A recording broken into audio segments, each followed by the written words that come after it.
अस्सलामुअलैकुम एवरीवन, बिस्मिल्लाहिर्रहमानिर्रहीम। आज एक नई वीडियो के साथ हाजिर हैं। क्लास 9th यूनिट नंबर 12, और आप जानते हैं कि ये यूनिट नंबर 12 जो है थ्योरम्स पर कंसिस्ट है। तो ये यूनिट जो है ये line bisectors and angle bisectors का है। थ्योरम स्टार्ट करने से पहले कुछ मोस्ट इम्पोर्टेंट टर्म्स हैं, वो समझना बहुत ज़रूरी हैं।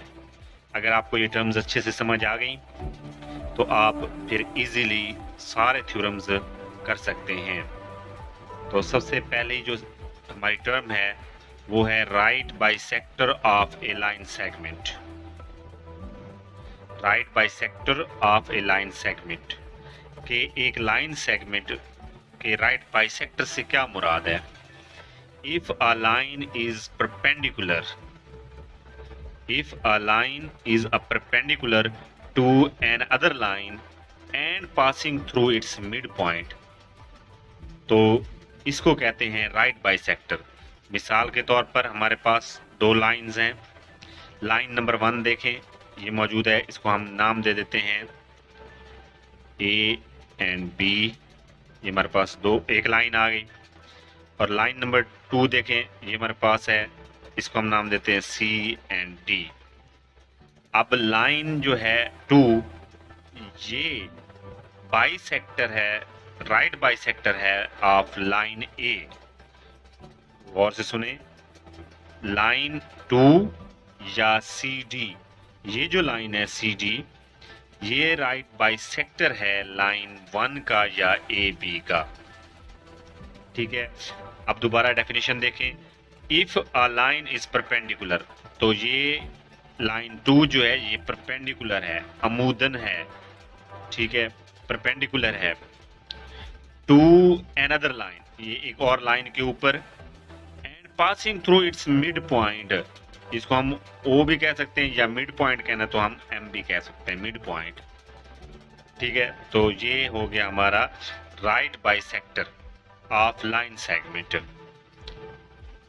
नेक्स्ट मोस्ट इंपोर्टेंट डेफिनेशन है बाइसेक्टर ऑफ एन एंगल। ठीक है, इसकी डेफिनेशन समझने से पहले एक फिगर देखिए। हमारे पास एक एंगल बना हुआ है ABC, ये हमारे पास एंगल है A, B और C। ठीक है, इसके सेंटर से एक रे पास कर रही है B, ये रे है, ये इसके सेंटर से ऑलमोस्ट पास कर रही है। तो इस तरह एक रे BP जो है वो एंगल ABC का बाइसेक्टर है। ठीक है, ये उसका BP जो है बाइसेक्टर है, और एंगल 1 और एंगल 2 इससे बनते हैं। अब डेफिनेशन देखते हैं। अ रे BP is called the bisector of ABC, ये इसका बाइसेक्टर होगी। If P is a point in the interior, ये जो पॉइंट P है ये इसके दरमियान में होना चाहिए of the angle, and ABP is equal to PBC के। ठीक है, ये जो दो एंगल बने हैं ABP और PBC, ठीक है, ये उसके एंगल दोनों बराबर होने चाहिए। जैसे के नाम दिया गया है measurement of angle 1 is equal to measurement of angle 2, ये दोनों एंगल।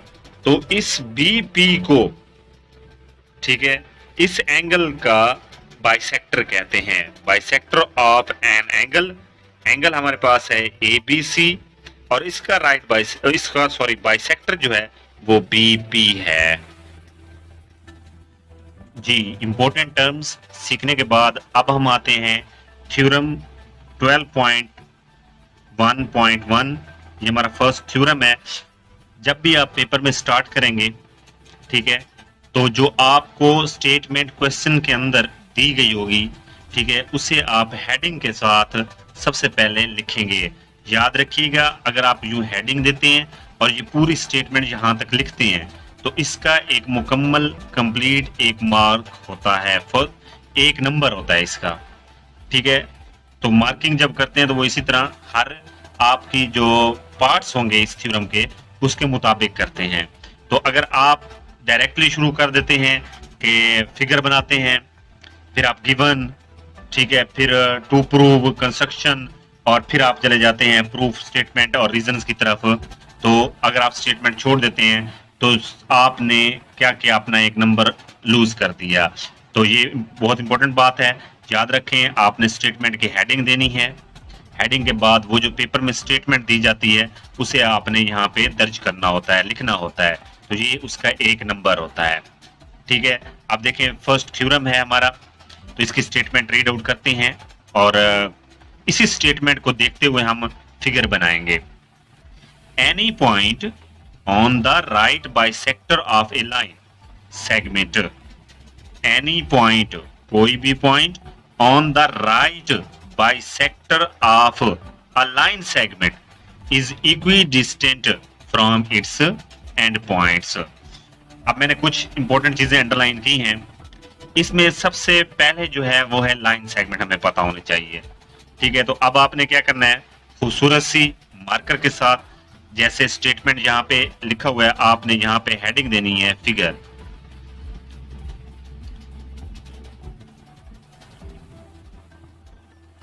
फिगर, ये आपने हेडिंग दे दी, ठीक है। हेडिंग देने के बाद आपने लेड पेंसिल लेनी है, ठीक है, उस और एक स्केल, और उससे एक खूबसूरत सी पिक्चर बनानी है, ठीक है। तो अब स्टार्ट करते हैं फिगर बनाना। देखें सबसे पहले जो बात हुई है लाइन सेगमेंट की, ये हमारे पास है लाइन सेगमेंट। अब देखें मैं यहाँ पे एक लाइन सेगमेंट ले लेता हूँ, ठीक है। ये मैंने लाइन सेगमेंट ले ली, इसका नाम मैं रख देता हूँ ए बी, ये हमारे पास है लाइन सेगमेंट। दोबारा देखें, any point on the right bisector of A line segment, साफ ज़ाहिर है लाइन सेगमेंट होगी, उसका राइट बाइसेक्टर होगा, ठीक है, फिर उसके ऊपर कोई पॉइंट होगा। तो सबसे पहले जो इंपॉर्टेंट चीज है इस थ्योरम के अंदर वो ये चीज है कि एक लाइन सेगमेंट, ठीक है, ये हमें इस फिगर के अंदर बनानी है। ये गिवन है हमें, ये लाइन ए बी गिवन है, बताया गया है कि एक लाइन सेगमेंट है, और फिर इसका एक हमने बाइसेक्टर ड्रॉ करना है, राइट बाइसेक्टर, ठीक है। ये हमने राइट बाइसेक्टर ड्रॉ कर लिया। आप देखें इसको भी हम नाम दे देते हैं, ठीक है। इसका नाम हो गया एल और ये हो गया एम, ये लीजिए। अब हमारे पास एक लाइन सेगमेंट आ गई, एक उसका राइट बाइसेक्टर एल एम आ गया, ठीक है।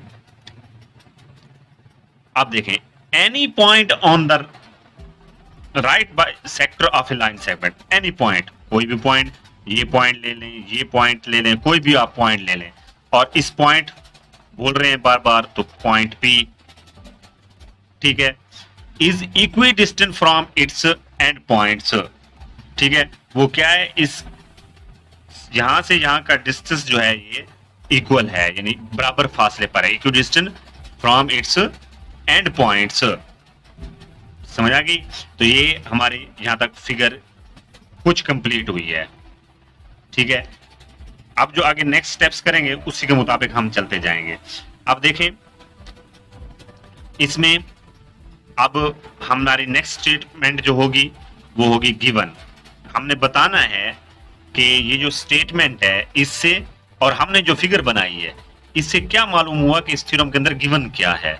ये देखिए गिवन, सबसे पहले अ लाइन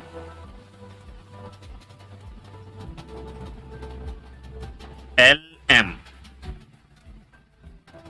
ठीक है, intersects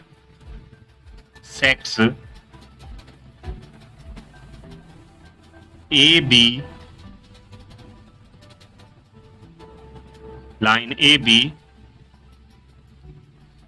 B at the point. अब ये दो लाइंस आपस में जहां पे इंटरसेक्ट कर रही हैं, हम इसको एक नाम दे देते हैं, मिसाल के तौर पर सी इसका नाम रख दिया।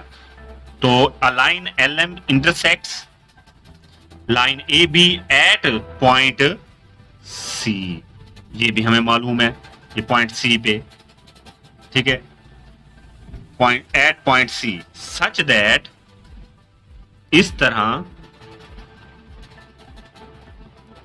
सच दैट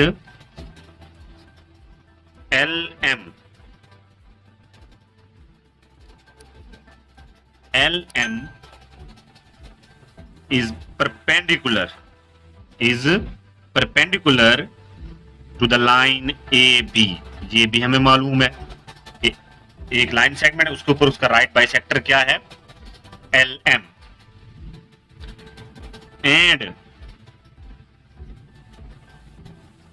जो इसके दो पार्ट्स बने हैं, एक ये वाला और एक ये वाला, ये जो दो पार्ट्स बन गए हैं, डिवाइड हो गया है, a line AC approximately equal to BC, P is a point on LM। अब नेक्स्ट हमारी स्टेटमेंट है टू प्रूव, हमने साबित क्या करना है, हमने साबित ये करना है कि PA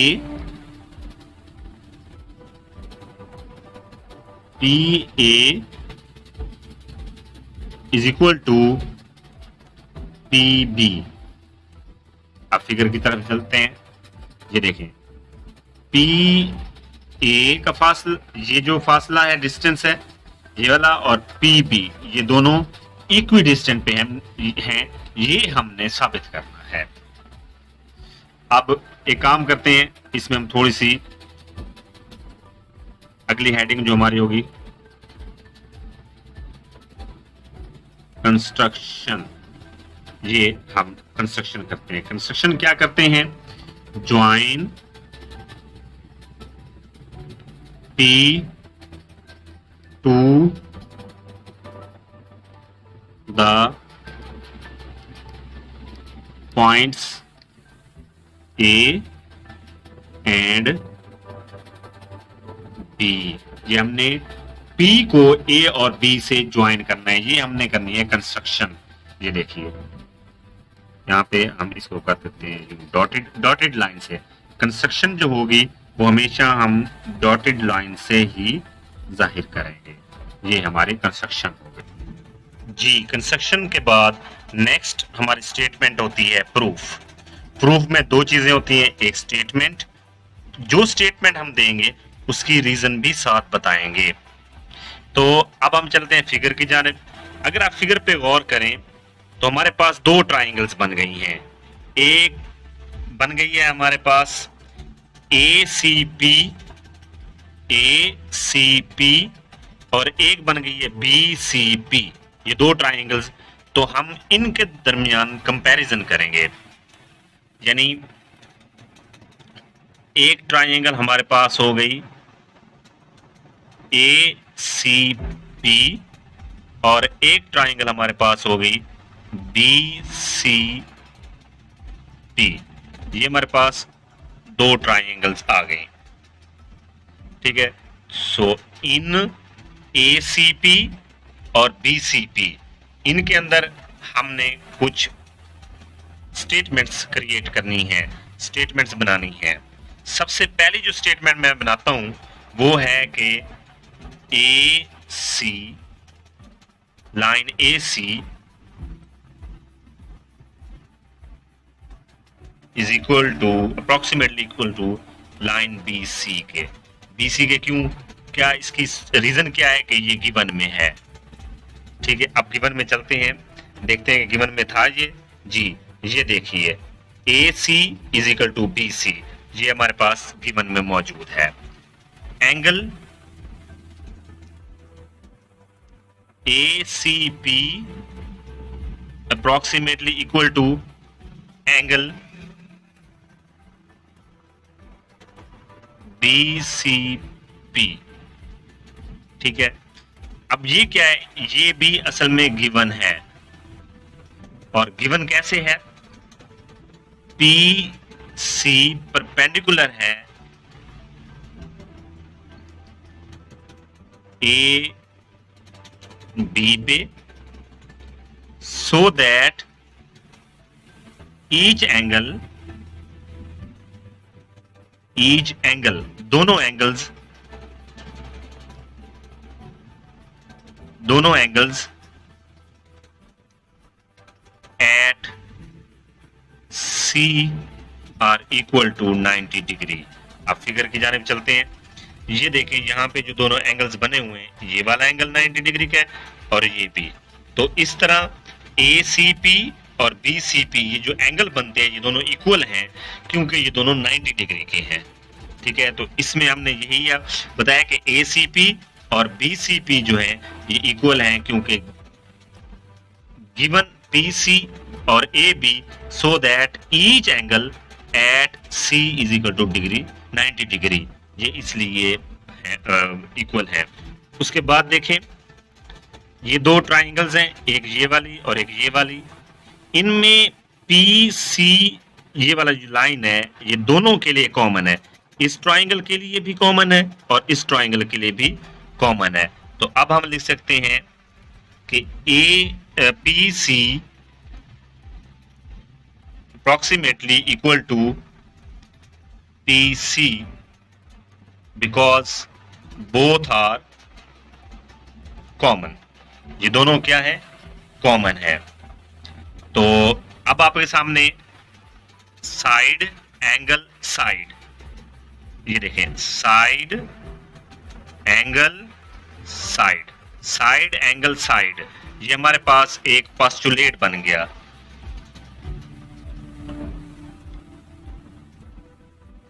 ये पोस्टुलेट बन गया साइड एंगल साइड, ये तीन पोस्टुलेट, तीन साइड्स इसकी, सॉरी दो साइड्स और एक एंगल इक्वल हो गए।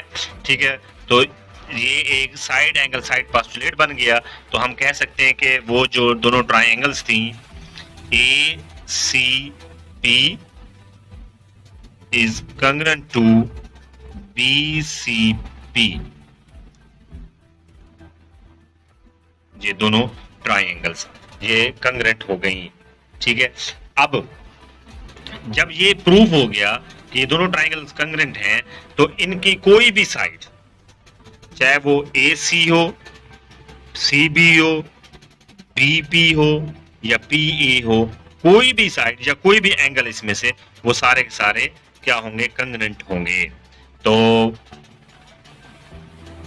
हिंस